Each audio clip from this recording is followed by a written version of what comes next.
Today what we're going to be talking about are defensive techniques that you can use, like mechanical defensive techniques you can use while you're fighting someone else. So definitely, like a lot of people, I think, have a tendency to tunnel vision and over focus on their damage output and not on controlling the damage that's coming in. Enemy spotted. And you need to do both. Both are necessary in order to win. And so sacrificing either for the sake of the other is definitely a mistake. These segments have like definitely been like a challenge for me to write because like I'm not like a mechanically like crazy like nutty player or anything like that. The stuff that like I'm going to rely on, you know, it's like not like anything crazy. It's all just like, you know, I think super basic stuff that like works for me without having to like commit as much brain power to like moving around and all that crud. So I'll go over like sort of like first what makes a shot hard.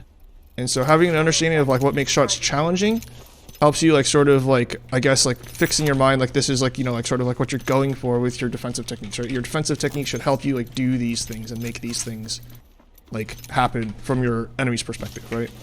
So the things that make shots hard first are like changes in direction. So if your target, you know, if you're trying to hit a target and the target changes directions, then you're going to have to make a correction, and that correction, I mean, like you're going to necessarily actually have to miss a few bullets before you react, and then you make a correction and to get back on target. So that will make shots more challenging.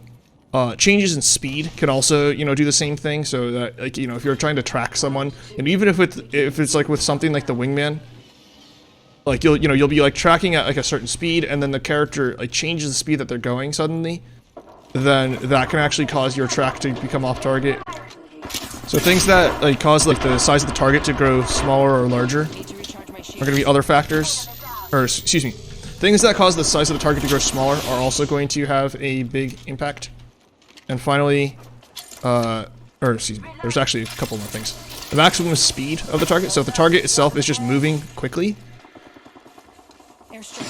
then that can also be a added factor of difficulty. Since any change in direction or speed or attempt to recover a track on a fast moving target like requires that you also move your aim quickly.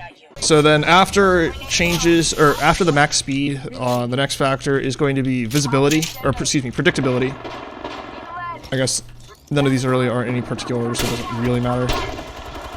But yeah, so visibility, like if you like, if your ability, so this is like your ability, like how consistently you're able to see the target and how easy it is to track the target. So if you're not like if you know the target's like weaving in and out of cover, then it's definitely gonna like make it harder to actually hit that target. Surprise, surprise. Like all this is like super obvious stuff. But I guess it's always important to sort of establish your baseline of like what you're going for, right? And the last is going to be predictability. So if the target is just unpredictable with its movement and you're having trouble trying to figure out like where they're going to be showing up from next, then you're going to have a much harder time hitting that target.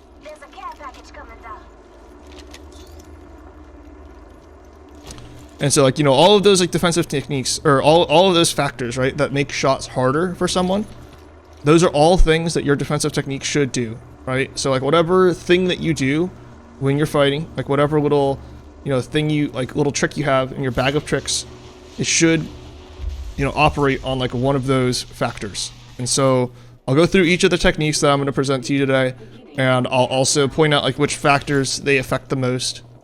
And so you know like what the technique is, right? And why they work. So a lot of these techniques, I mean, like this video overall, I should have, I'll have to actually put it in the description or something. Like this one's like definitely like for beginners, primarily. Like these are not like, you know, even like, you know, decent like level players like sort of like have like this sort of stuff unlocked. So the first technique is going to be head glitching. So I can actually show you right now because there's these pieces of cover are actually pretty solid for it. So head glitching is where you conceal part of your body, you know, beneath like a horizontal piece of cover so that only your head's sticking out. And so like this is like a decent head glitch for Wraith. And actually like certain characters like will benefit from different head glitches because like the characters are all different heights. But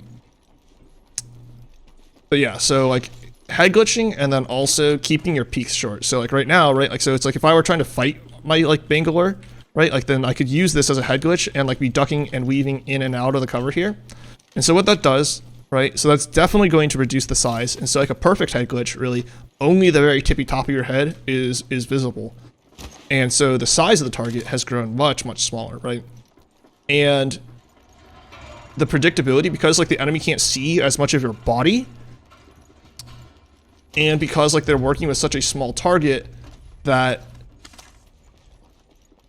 if you dip behind cover, then it's going to be challenging for them to figure out like where your head's going to poke out from next. Additionally, it like affects like the visibility again, because you know, like as you're bobbing and weaving in and out of cover, it's just really hard to see you. Really hard to like maintain a track on you and try and make a prediction about like where you're going to be next. And so, you know, like all three of those factors, right? So, you know, head glitch, right? Again, like just only keeping your head exposed. And then, you know, ducking in and out of the cover, or, you know, like weaving side to side or whatever, will, you know, definitely like reduces the size of your target hitbox, makes it harder to predict where you're going to be next, and also reduces the overall visibility of your character and the ability for the enemy to track you. So juggle peeking is where you use a horizontal piece of cover. Let me find like a nice one that'll help make it nice and easy to see.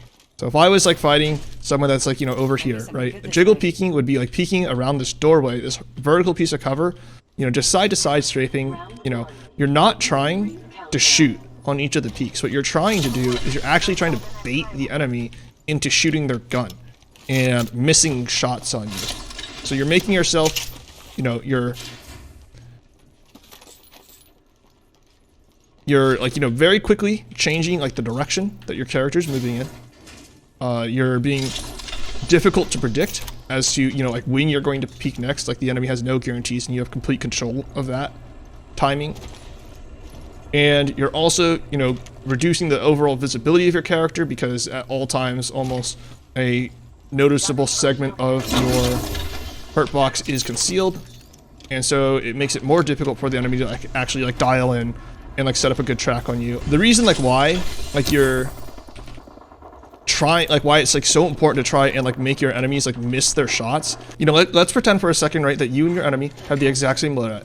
If you make your like opponent like miss like even 5 shots, or like, you know, let's make the example even more explicit. Let's say like they miss half their mag, right? You're both fighting like with a vanilla R99 that's only got 20 shots in the chamber, right? And they miss 10 bullets. Like actually, after you miss with like 10 bullets, it's like no longer like lethal on like a lot of armor combinations.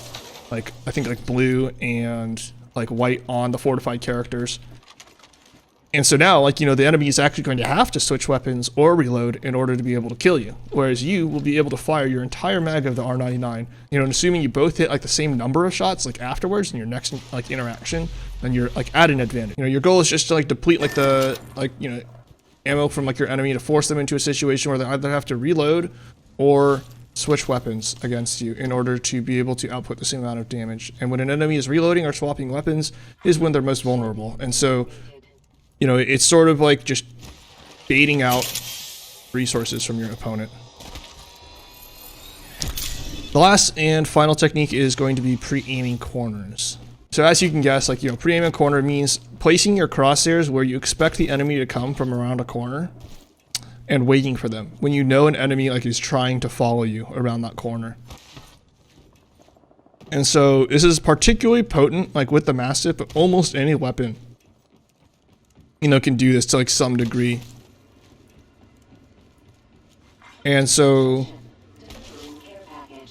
you know, when you perform this technique, right, like the enemy has no capacity to predict what you're doing because they can't see you at all, and they have no visibility to be able to set up a track on you because they also can't see you.